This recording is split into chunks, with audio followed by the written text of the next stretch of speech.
നമസ്കാരം. എൻ്റെ പേര് അഡ്വക്കേറ്റ് ഹരികൃഷ്ണൻ. നമ്മുടെ സമൂഹത്തിൽ അല്ലെങ്കിൽ നമ്മുടെ ചെറുപ്പക്കാരുടെ ഇടയിൽ ഇന്ന് വളർന്നു വരുന്ന ഒരു ചർച്ചാ വിഷയമാണ് CJP, കോക്രോച്ച് ജനതാ പാർട്ടി.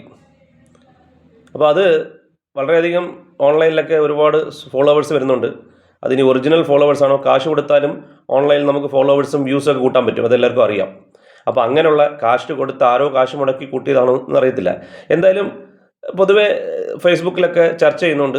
കാരണം ഈ കോൺഗ്രസിനെയും കമ്മ്യൂണിസ്റ്റിനെയൊക്കെ അനുകൂലിക്കുന്നവർ ഇത് വളരെ എന്തോ വലിയൊരു സംഭവമാണെന്നുള്ള രീതിയിൽ ഇതിനെ പ്രോത്സാഹിപ്പിക്കുന്നുണ്ട്. അവർ തന്നെ സോഷ്യൽ മീഡിയയിൽ ഇതിനെ ഷെയർ ചെയ്യുന്നുണ്ട്, ആം ആദ്മി പാർട്ടിയുള്ള പാർട്ടികൾ. ഇതിൻ്റെ രസമെന്ന് വെച്ച് കഴിഞ്ഞാൽ പണ്ട് ആം ആദ്മി പാർട്ടിയുടെ തുടക്കവും ഇതേമാതിരിയൊക്കെ ഒരു സമരമൊക്കെ ആയിരുന്നപ്പോൾ ഈ കോൺഗ്രസും ഈ പറയുന്ന ഇടതുപക്ഷമൊക്കെ അവരെ പ്രോത്സാഹിപ്പിക്കുകയും സപ്പോർട്ട് ചെയ്യുകയും ചെയ്തിരുന്നു. അതിനുശേഷം പിന്നെ അവർ പറഞ്ഞത് ഇത് BJPയുടെ തന്നെ ഒരു ടാക്ടിക്സ് ആണ്, BJPയുടെ B ടീമാണെന്ന് പറഞ്ഞിരുന്നു. അപ്പോൾ ഇതിലും ഏകദേശമൊക്കെ ഇനി ആദ്യമേയൊക്കെ സപ്പോർട്ടും പിന്നെ നാളെ ഇങ്ങനെ പറയാനുള്ള സാധ്യത തള്ളിക്കളയാനും പറ്റത്തില്ല. അപ്പോൾ ഇവിടെ നമ്മൾ മനസ്സിലാക്കേണ്ടത് ഈ കോക്രോച്ച് ജനതാ പാർട്ടിക്ക് ഇത്രയും ഓൺലൈൻ അല്ലെങ്കിൽ ചെറുപ്പക്കാരുടെയൊക്കെ സപ്പോർട്ട് കിട്ടുമെന്ന് വാദിക്കുമ്പോൾ, അപ്പോൾ ഇപ്പം തന്നെ കോൺഗ്രസിൻ്റെയും കമ്മ്യൂണിസ്റ്റിൻ്റെ വലിയ നേതാക്കൾ വരെ ഇതിനെ സപ്പോർട്ട് ചെയ്യുന്നുണ്ട്. അപ്പം ഇവർ മനസ്സിലാക്കുന്നില്ല, ഇവിടെ ജനങ്ങൾക്ക് പ്രതിഷേധിക്കാൻ അല്ലെങ്കിൽ അവരുടെ എതിർപ്പ് അറിയിക്കാൻ ഭരണഘടനാപരമായി അല്ലെങ്കിൽ നമ്മുടെ ജനാധിപത്യപരമായിട്ട് ഒരു പ്രതിപക്ഷം ഉണ്ടാവണം. അങ്ങനെ പ്രതിപക്ഷം ഇല്ലാത്തത് കൊണ്ടാണ് ഇതേമാതിരി മുഖമില്ലാത്ത പല വ്യക്തികളും അല്ലെങ്കിൽ പല പ്രസ്ഥാനങ്ങളും പല ഓൺലൈൻ പാർട്ടികൾക്ക് പോലും അവസരം ഇവിടെ ഉണ്ടാവുന്നത്.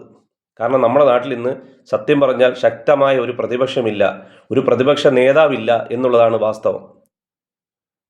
ഈ സ്പേസാണ് ഈ പറയുന്ന കോക്രോച്ച് ജനതാ പാർട്ടി പോലുള്ള സാമൂഹ്യ മാധ്യമങ്ങളിൽ വളർന്നു വരുന്ന ഇത്തരം കോക്കസുകൾക്ക് പ്രയോജനപ്പെടുത്താൻ പറ്റുന്നത്, ആ സ്പേസ്.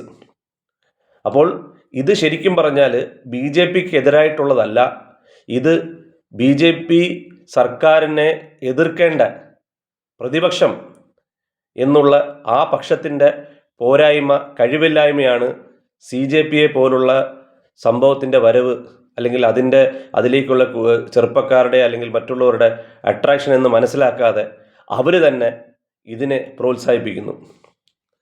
ഇങ്ങനെ CJPയെ പോലുള്ളവർ വന്നു കഴിഞ്ഞാൽ പിന്നെ എന്തിനാണ് നമുക്ക് പ്രതിപക്ഷം, എന്തിനാണ് പ്രതിപക്ഷ പാർട്ടികൾ ഇവിടെ വേണ്ടത്? ഇത് ചിന്തിക്കാൻ കഴിയാത്തവരാണോ നമ്മുടെ പ്രതിപക്ഷത്തിരിക്കുന്നവർ? നമുക്ക് വേണ്ടത് ശക്തമായ പ്രതിപക്ഷമാണ്. ഭരണപക്ഷത്തെ പോലെ തന്നെ ശക്തമായ പ്രതിപക്ഷം ഉണ്ടായാൽ മാത്രമേ ജനാധിപത്യത്തിന് ശക്തമായി മുമ്പോട്ട് പോകാൻ പറ്റത്തുള്ളൂ. ഇന്ത്യയിൽ ഏറ്റവും വലിയത് ഇപ്പോൾ ഉണ്ടാകുന്ന നഷ്ടം എന്ന് പറയുന്നത് നമുക്ക് ശക്തമായ ഒരു പ്രതിപക്ഷം ഇല്ലാത്തതാണ്. നിങ്ങൾ എൻ്റെ ഈ അഭിപ്രായത്തോട് യോജിക്കുന്നുണ്ടോ?